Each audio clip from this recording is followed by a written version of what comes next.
Hello everyone, welcome back to On the Fly. Today we're taking a look at what the Morgan Rielly signing does mean for the Toronto Maple Leafs moving forward in the future. Obviously they are a team that does have quite a bit of cap issues, and the signing really didn't help that at all. We will go into that in the video, but we'll start off with the signing of Morgan Rielly. Proven leader, someone who does play an offensive defensive kind of game. Still has room to work, especially in the defensive side. But overall, 28, just going to be signing him through to pretty much 36, 37 years old. And I think it's a good deal for the Leafs, minus the fact that they are going to be losing players. They are going to have to make a big trade from now into the trade deadline, as they do not have cap space to sign most of their guys. All their big guys are signed, although their top 5 players do still take up 58.9% of all their cap. So overall, I think it is a interesting move for the Leafs, and I think overall the Leafs do have to make a big move. I do look forward to seeing what that move is going to be, and it probably is going to be coming relatively soon, depending on how they end up doing, especially because they're going to have to trade away someone that's getting paid money in order to sort of get a top-end prospect, probably, or someone that is NHL caliber, but is still on a relatively small contract. So taking a look at the Leafs' current cap situation for 2022-2023 season, which is when Rielly's contract does kick into place. So Bunting, Matthews, and Nylander, assuming they are still the top line in Toronto, they're making about $19,552,250 in terms of the cap hit. So obviously when you're paying your top line $20 million, you do expect them to score a lot, and of course not having Marner on that top line necessarily is definitely something to look for. Definitely similar in terms of pay scale to the perfection line in Boston, and they're around that $20 million mark as well. Moving on to the second line, and this is sort of where you start to see where the Leafs are really starting to struggle, especially when it comes to the cap, with another $25 million line with Kerfoot, Tavares, and Marner. So I think it is going to be difficult for the Leafs to get rid of a guy like Marner. Obviously, he's a $11 million playmaker in a sense, so it's hard to trade a guy that is getting paid a lot of money and really doesn't have the potential upside like a guy like Matthews has. In Tavares, he's another one that he's getting up there in age.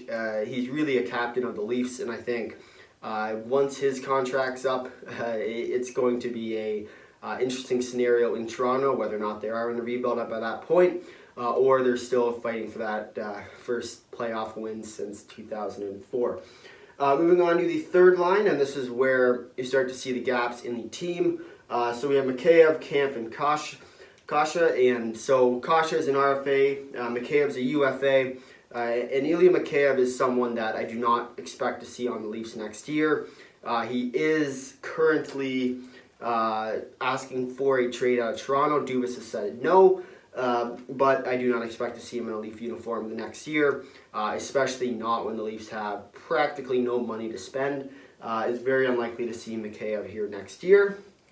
And then Kasha, he is arbitration eligible, so it will be interesting to see whether or not they keep him as well, because once again he kind of gets to put down a number, and the Leafs basically would have to pay that number if it does come down to it. Kampf is $1.5 million through 2022-2023 season, so he will be locked. I do not expect him to be moved. It will be interesting to see if they do want to move him to try and maybe move some pieces around. But I think at 1.5, it's really hard to trade a guy, especially when the majority of your team is going to be league minimum contracts, which next year will be the same as this year at $750,000. Moving on to the fourth line, and once again, we got Spezza, UFA. I do expect Spezza to re-sign a league min next year.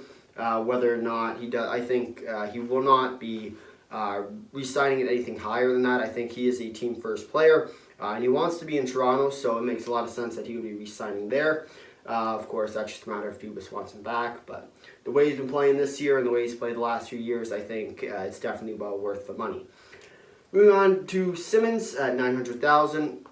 Once again, this guy will be pretty much locked to be playing next year. If not, he'll be that sort of fringe guy that's in every other night. But I think for sure he'll be a part of that. And finally, Nick Richie at $2.5 million.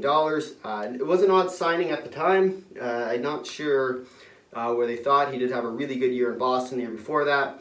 But we will continue to see how that Richie does progress. Obviously, he's not the top skater, and it is, especially once you start getting down to the cap crunch, you are most likely going to have to get rid of guys that are being overpaid at the moment. Moving on to the sort of the fringe guys, we got Amadio and we got Pierre Engvall. Both of you guys are RFAs and arbitration eligible, so I do think they're not necessarily going to be back. I think if they do, it'll be before they even get to arbitration. I don't see Engvall back. Amadio maybe, but Engvall most likely will go to another team, get paid quite a bit of money. Pretty similar to Sean Rielly going to the Blue Jackets, but overall I think it's definitely a player that won't be back in the Leafs uniform because of basically the market as it is right now. It doesn't make sense that he would want to go back there. Moving on to the defense, recently acquired Morgan Rielly, 7'5". Once again, tough for the Leafs to try and get out of this. I'm not sure how they're going to do it, but you never bet against Dubas, and I'm sure he has some sort of ace up his sleeve coming in. TJ Brody is his defense partner at $5 million. So they have been a pretty solid top pairing the last little while. Obviously, Brody does play a more defensive game, allowing Rielly to jump up in rushes, etc., etc. But moving on to the second pairing of Jake Muzzin, 5'6", and Justin Hall at $2 million. So these are two guys, once again, that really have been solid, but will most likely come into question. Obviously, when you're looking for cap, you look at every single player, and is Muzzin really worth 5'6", ? He brings that playoff experience, cup winner, and it'd be hard to basically say no, but he is probably overpaid a little bit. And same with Hall. I mean, Hall has been a pretty good guy for the Leafs, but is he really worth $2 million? That's the question. So it will be interesting to see where the Leafs go here. And then in terms of their last pairing, Sandin Liljegren, they're two rookies, both RFAs. So once again, you got to try and save money for those two because they are going to want to try and cash out, especially when other teams start pushing them.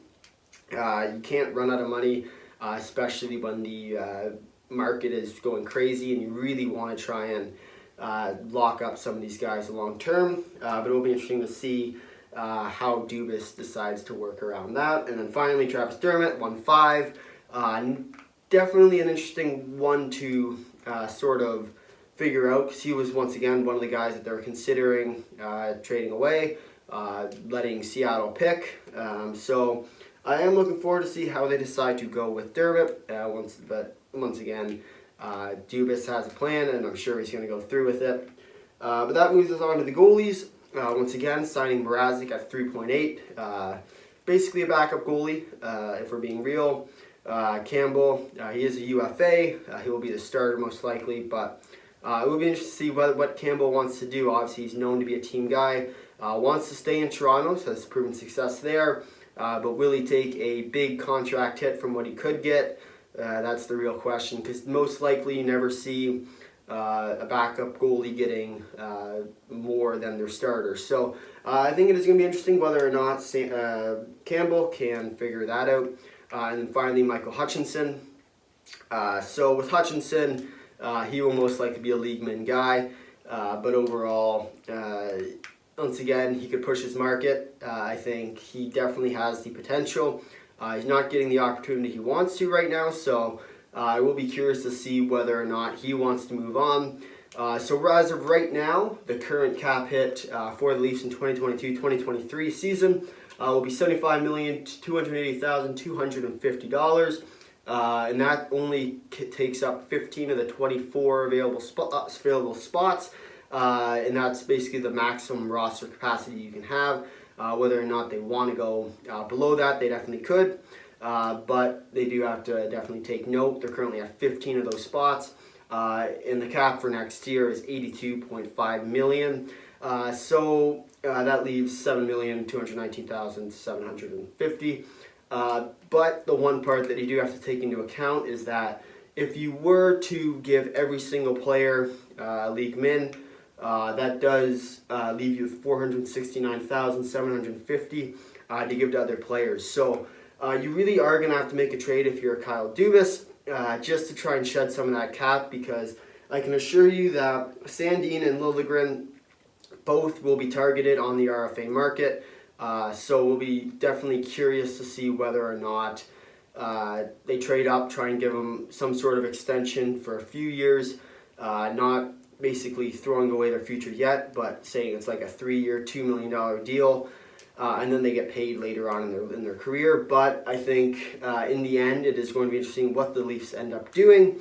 I would also not be surprised if these two, if Sandin will be one player that will be looked at the trade, same with Liljegren, as well as Kerfoot, obviously 3.5, definitely one to be looked at. As well, I think never in doubt, but always a possibility of William Nylander. Marner could also be traded. Matthews most likely not. Tavares most likely not. Marner is one that has been struggling, has a lot of money that could be used elsewhere, but it is going to be very difficult to get value out of him. Obviously, he's an $11 million playmaker and not a center at that. So I think it's definitely one that they do have to sort of take note of.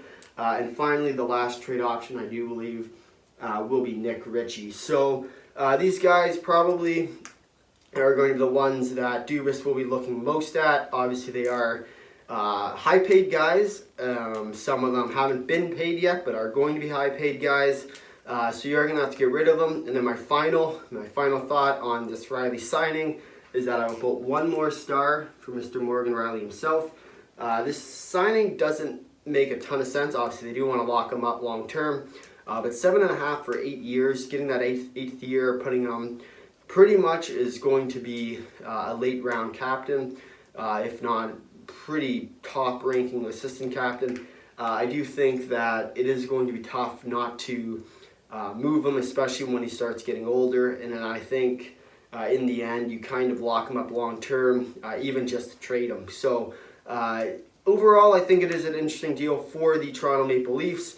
I would like to hear your thoughts down in the comments below on your trade. But if you made it this far in the video, thanks for watching. If you'd like to drop a like. If you really liked it, consider subscribing. Tell all your friends about it. And until next time, see ya.